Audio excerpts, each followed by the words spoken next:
yang harus menjadi perhatian bagi kita adalah,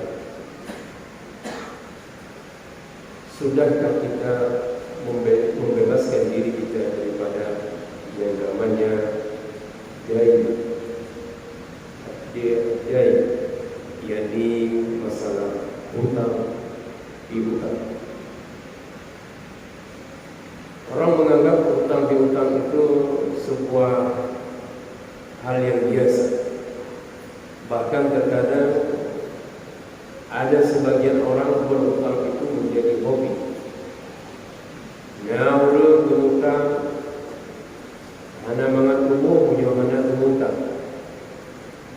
Pura-pura berhenti topat dan kita mudah. Utang ini untuk ini, utang ini untuk ini. Tidak boleh dalam pikiran kolam yud dan utang. Sehingga ada sebagian daripada saudara-saudara kita, boleh jadi mungkin kita sendiri, benar meninggal jamin rumah kan bijak takziah. Dari satu sisi dia bertakziah, tapi di sisi lain dia ulah hutang, dia lupa hutang, padu kausan dari almarhum.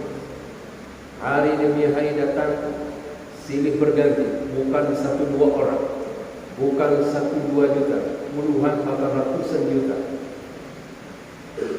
Yang menjadi perhatian bagi kita. Dosa kita dengan Allah Subhanahu wa taala, mudah-mudahan ketika kita berjumpa dengan Allah, Allah memaafkan semua dosa kesalahan kita yang langsung kita berhubungan dengan Allah Subhanahu wa taala.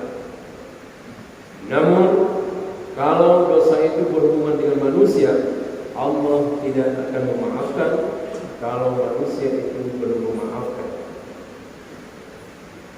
Oleh karena itu, kita semuanya salah satu bagian yang terlupakan oleh kita, bahkan sebagian menganggap remeh. Apa itu? Masalah hutang piutang. Mari kita lihat beberapa keterangan hadis Rasulullah SAW tentang masalah hutang ini. Mari kita lihat bagaimana peringatan Rasulullah SAW yang berhutang, dan kita harus mengingatnya. Kalaulah kita bisa memahaminya dengan baik, kalaulah kita bisa merenungnya dengan baik, maka kita sangat berhati-hati terhadap yang namanya hutang. Yang pertama, Rasulullah SAW memberikan kabar gembira bagi mereka itu yang dalam hidupnya terbebas dari yang namanya hutang. Rasulullah SAW bersabda, "Man faraqa ar-ruh wal jasad wa huwa bari'un min thalath dakhala al-jannah min al-qibr wal ghulul wad dayn." Rasulullah SAW mengingatkan kita, barang siapa yang ruhnya terpisah, berarti melalui fase kematian, ruhnya terpisah dari jasadnya, dia terbebas dari 3 perkara dalam hidupnya. Yang pertama kata Rasulullah, al-kibr, yakni sombong. Apa itu sombong? Batarul haq wa ghamtun nas, mendustai kebenaran dan merendahkan manusia. Untuk melihat diri kita sombong atau tidak, Rasulullah SAW hanya memberikan 2 ciri saja. Kalau ini ada pada diri kita, maka kita termasuk orang sombong. Tapi jika tidak, maka kita akan selamat dari yang namanya kesombongan. Apa itu? Batarul haq, mendustai kebenaran. Ketika kebenaran itu sudah datang, jelas ayatnya, jelas dalilnya, hadis, sunnahnya, dan jelas di situ pendapat para ulama, yang mengembalikan kepada Al-Quran dan Sunnah, kemudian kita mengatakan ini hanya sesuai dengan kebiasaan kamu, bahwa kamu akan menang pun. Masalah hadis ayatnya tidak masalah, tapi kamu kebiasaan lagi. Orang yang memahami pemahaman begitu, keyakinan seperti itu, maka dia dikatakan orang sombong. Kemudian yang kedua kata Rasulullah SAW, wal ghulul, yakni mereka yang berkhianat. Tentunya ini dalam kehidupan kita sehari-hari, pengkhianatan terbesar adalah khianat dalam masalah agama. Di depan dia mengatakan saya seorang muslim karena ada maunya, tapi ketika Islam dihina, dicaci, dimaki, dia pun berbalik arah seolah-olah dia tidak tahu apa yang terjadi. Kita sebagai seorang muslim, apapun dalam masalah agama ini, kita harus mengambil bagian. Dalam artian agama ini tidak boleh dihina, agama ini tidak boleh dicaci maki oleh siapapun, apakah dia dari luar atau dari Islam itu sendiri. Itu yang kita sebut tadi dengan orang munafik atau pengkhianat agama. Tentu ini perkara yang sangat besar. Kalau khianat dia dalam kehidupan sosial, dalam artian dia mengkhianati kita, dia masih dalam kategori seorang mukmin, seorang muslim. Tapi kalau dia sudah mengkhianati agama, cepat lambat laun dia hampir bisa dipastikan telah keluar dari Islam. Oleh karena itu, jika ada saudara-saudara kita siapapun, ketika dia berbicara secara langsung mungkin dia tidak berani, tetapi dia memposting lewat media sosial, WA, Facebook dan seterusnya, kalau ada bahasa-bahasa yang mengandung kepada unsur penghinaan agama, maka kita wajib mengingatkan dia. Tidak boleh kita biarkan, dan tidak boleh kita mencaci maki dia. Boleh jadi karena ketidaktahuannya, boleh jadi karena kebodohannya. Ingatkan dia. Kalau sudah kita ingatkan beberapa kali, baru boleh kita menegur sedikit lebih keras, bukan kasar. Keras tidak sama dengan kasar. Kemudian yang ketiga kata Rasulullah SAW, wadain, yakni mereka yang terbebas dari yang namanya hutang.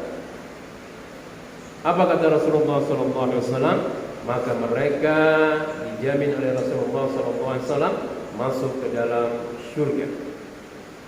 3 perkara: tidak ada kesombongan pada dirinya, dia ada khianat dalam dirinya, dan dia tidak berhutang kepada manusia ketika dia mati. Maka kata Rasulullah SAW, dia akan dimasukkan ke dalam syurga. Yang berikutnya, barang siapa, kata Rasulullah SAW, yang matinya membawa hutang, maka kebaikannya nanti di akhirat akan digantikan dengan dosa-dosa dari orang yang kita berhutang kepadanya. Rasulullah SAW bersabda, man mata wa alaihi dinar aw dirhamun qudiya min hasanatihi laisa thamma dinar wala dirhamun. Barang siapa yang mati dalam keadaan masih memiliki hutang 1 dinar atau 1 dirham, dia kitanya hutang mencedera kitanya 1,000 rupiah atau 100 rupiah, artinya segitu kecilnya, maka hutang tersebut akan dilunasi dengan kebaikannya di akhirat nanti, karena di sana tidak ada lagi dinar dan dirham. Hari kiamat, pada mahsyar, ketika kita menghadap Allah Subhanahu wa taala, semuanya dikumpulkan pada mahsyar, dihisab satu persatu, kemudian tercatatlah kita memiliki hutang kepada orang lain dan itu tidak kita lunasi, dan ahli waris kita bahkan tidak melunasinya. maka Allah akan menghadapkan kita dengan orang yang telah memberi hutang kepada kita. Tentu di sana tidak ada uang untuk kita membayarnya. Dengan apa kita membayarnya? Dengan seluruh amal-amal kebaikan yang kita lakukan selama ini. Maka amalan kita yang kita lakukan selama ini digantikan oleh Allah kepada orang yang kita berhutang dari. Nah, dosa orang yang telah memberikan hutang kepada kita ditimpakan kepada kita. Na'udzubillah min dzalik. Maka berhati-hati bagi kita yang memberi hutang kepada orang lain. Kalau kita ingin menagih, nagihlah secara baik-baik. Menyobit hendak jauh, jangan dipaksakan. Cukup sampaikan saja. Tidak bisa dengan dia, dengan ahli warisnya, dengan anak-anaknya, sampaikan.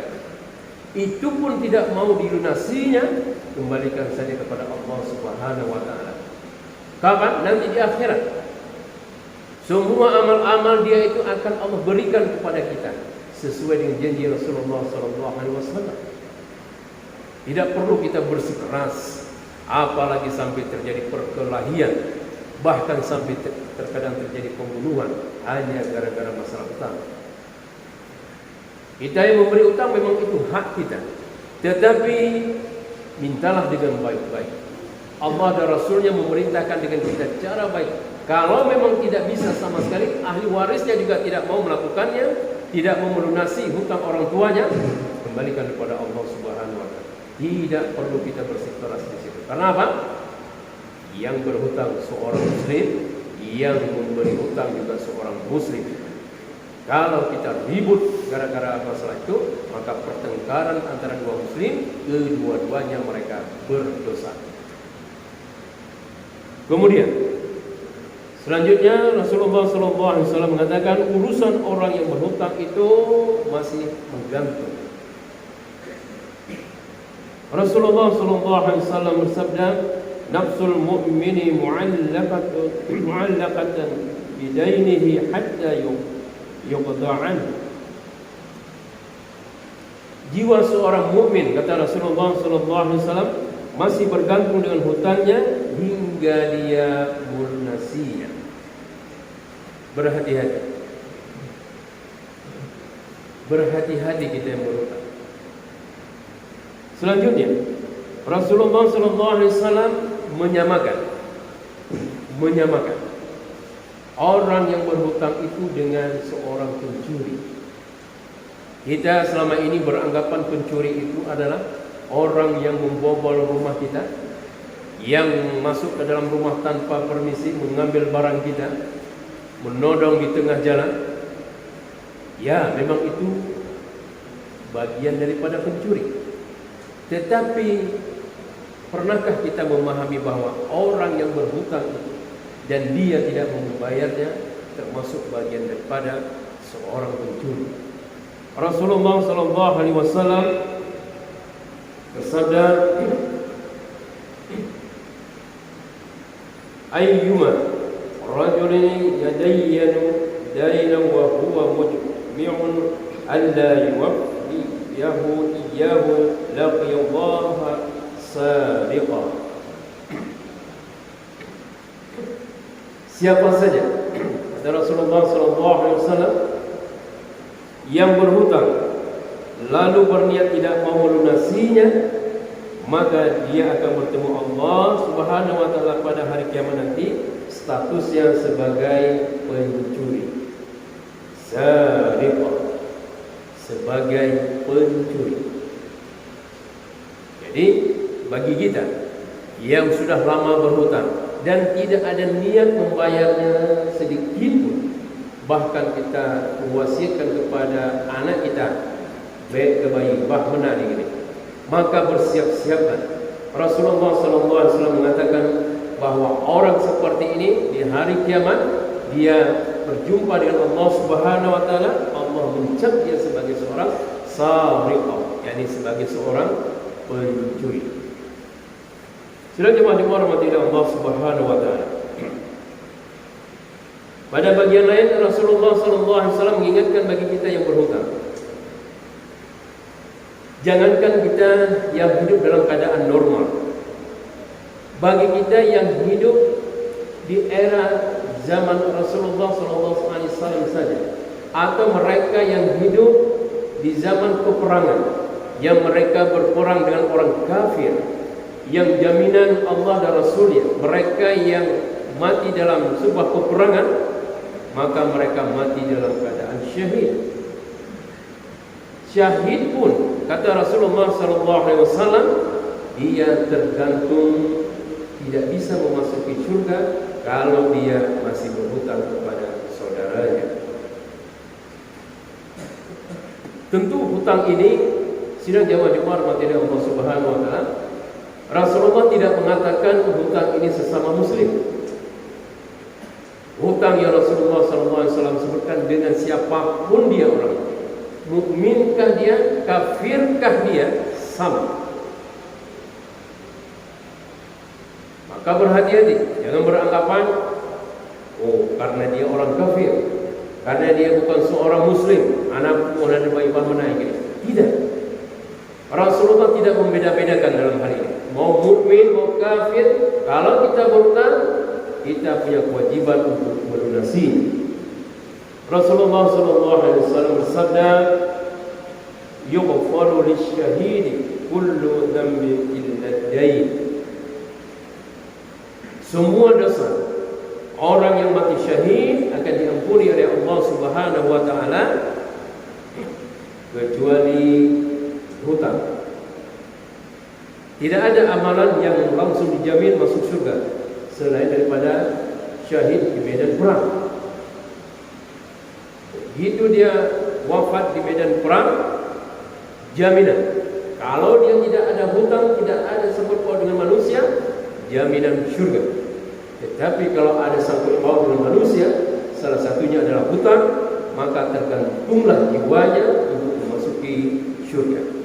Oleh karena itu, ini menjadi perhatian bagi kita semuanya. Jangan sesekali kita meremehkan yang namanya hutang. Kemudian pada selanjutnya, Rasulullah SAW memberikan sebuah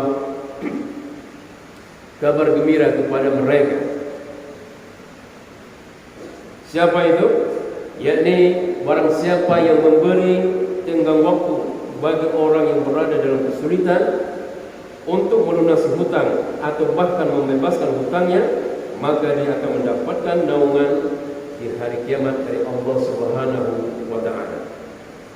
Jadi, sidang jamaah rahmati Allah Subhanahu wa taala, kalau tadi bagi kita yang berhutang diingatkan oleh Allah, maka pada bagian yang terakhir ini Rasulullah SAW memberikan kabar gembira kepada kita bagi kita yang memberi hutang kepada orang lain. Ketika ada orang berhutang, kemudian hati kita mengatakan ini harus kita berikan, maka berikanlah dia. Apalagi dia seorang muslim, apalagi dia kerabat kita, apalagi dia keluarga kita, apalagi dia itu adalah masyarakat kita. Tentunya pantauan kita 24 jam selalu bersama dia. Maka ketika dia datang meminta, maka berikanlah dia. Tentunya orang-orang yang berhutang ini juga harus kita perhatikan. Salah satunya seperti kita sampaikan di awal tadi, jangan-jangan ada sebagian di antara masyarakat kita, saudara-saudara kita, yang hutang itu menjadi sebuah kegemaran baginya. Hana pah malam, hana mangat atau hana gurutang. Orang-orang seperti ini tentunya kita harus waspada. Biasanya orang-orang seperti ini menjadi buah bibir dalam masyarakat, menjadi pembicaraan di tengah masyarakat, sehingga orang akan mengenalnya, sehingga orang akan mengingatkan kita dari orang tersebut. Tetapi jika ada orang sesekali dia datang, hantam gurutang, tapi karena memang bahuronya cukup pernah mengkarat untuk enami pula dan seterusnya, dia datang meminta kepada kita dan kita ada, maka berikanlah dia. Berikanlah dia. Perkara hutang ini terkadang sidang jamaah rahmati Allah Subhanahu wa taala, kalaulah salah-salah mensikapinya, perkara hutang ini terkadang bisa jatuh kepada kesyirikan, jatuh kepada merusak akidah kita. Ada pemahaman sebagian masyarakat kita, Mudah-mudahan ini tidak ada pada diri kita. Kalaupun ada, mari kita luruskan. Apa?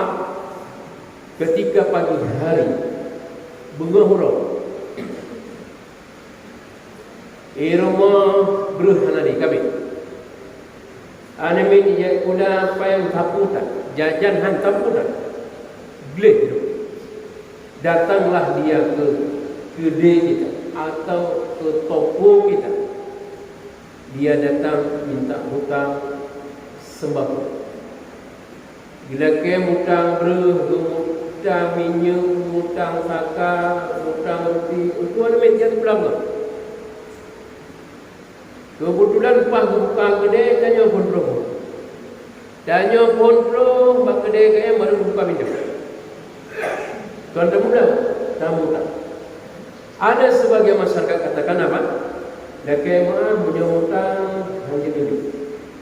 Nyo gara-gara ada hutang drone, karena drone urung pun, nyo bisa jadi kedai itu mana ada kuda-kuda. Pemahaman seperti ini masih banyak di tengah masyarakat kita. Kita harus memahami sebaliknya. Yang datang itu saudara kita. Yang datang itu dia menyembah Allah. Yang datang itu adalah Nabi Muhammad SAW. Berarti dia adalah saudara kita seiman. Bahkan terkadang sekerabat, bahkan kadang sekampung. Datang dia.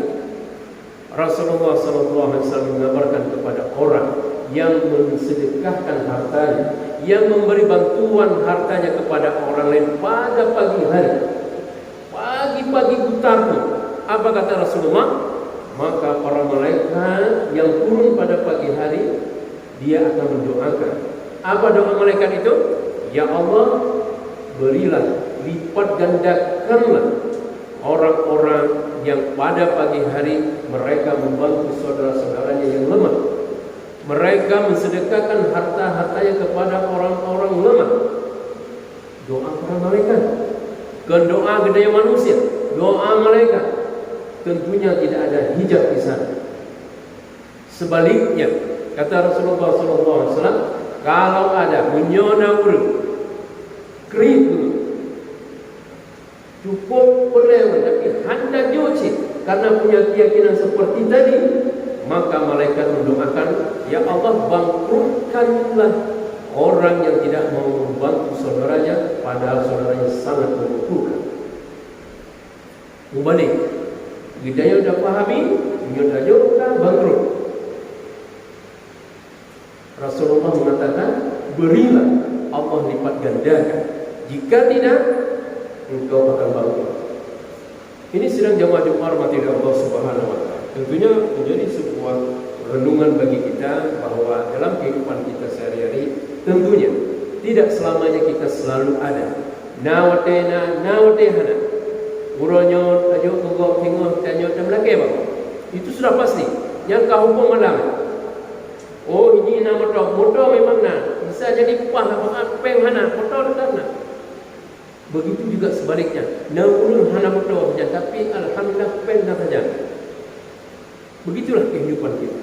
Oleh karenanya Islam mengatur sedemikian rupa masalah hutang piutang ini. Oleh karena itu jangan sesekali kita mencoba mewariskan hutang kita kepada anak-anak cucu kita. Nyo bagi kita nyo yang berbisnis, nah yang berbisnis sampai ratusan juta, nah yang sampai miliaran. Daripada pengcok yang hutang, pak hutang, bak bank, pak hutang, bak pihak ketiga. Jangan legap nyam yang meninggal drone kau bayar hutang, anakku nah nundung ipat, nah cucu dong ipat. Pertanyaannya adalah, sanggupkah yang membayar hutang kita yang sampai ratusan juta atau sampai miliaran juta ya? Bayar ni dia, belum detik. Punya nikah 1 juta, 2 juta, 2 juta, macam fikir dia ni dia. Tapi punya kartu 2 juta yang kayak macam rata-rata urut tua yang kaya, anu kan belum mampu dia bisa menyamai kekayaan orang tuanya. Rata-rata kebertianan. Rata-rata yang kata punya orang tua yang sukses, dia pengusaha miliaran poin ke, yang ada hanya kaya lagi kaya. Jaring nah. Yang lebih daripadanya nyepi jaring nah dia. Rata-rata you urut tua. menyona rupa bermudah miliaran bak pihak ketiga. Di ana gaya ni jai kuda jiu ke guru honor. Kuda ngampui banyak. Ini masalahnya. Kita enak berhutang. Kemudian kita katakan apa? Nane maju colong di bawah betul. Tidak. Kalau dia sanggup membayarnya, maka terbebaslah kita di dalam kubur. Tapi kalau tidak, anak itu tidak berdosa karena tidak punya kemampuan. Punya juta ada juta medai bikin. Tapi punya karat 2 juta kameliaranya kami. Oleh karena itu kita berhati-hatilah berhutang. Lihatlah kiri kanan, lihatlah ke bawah.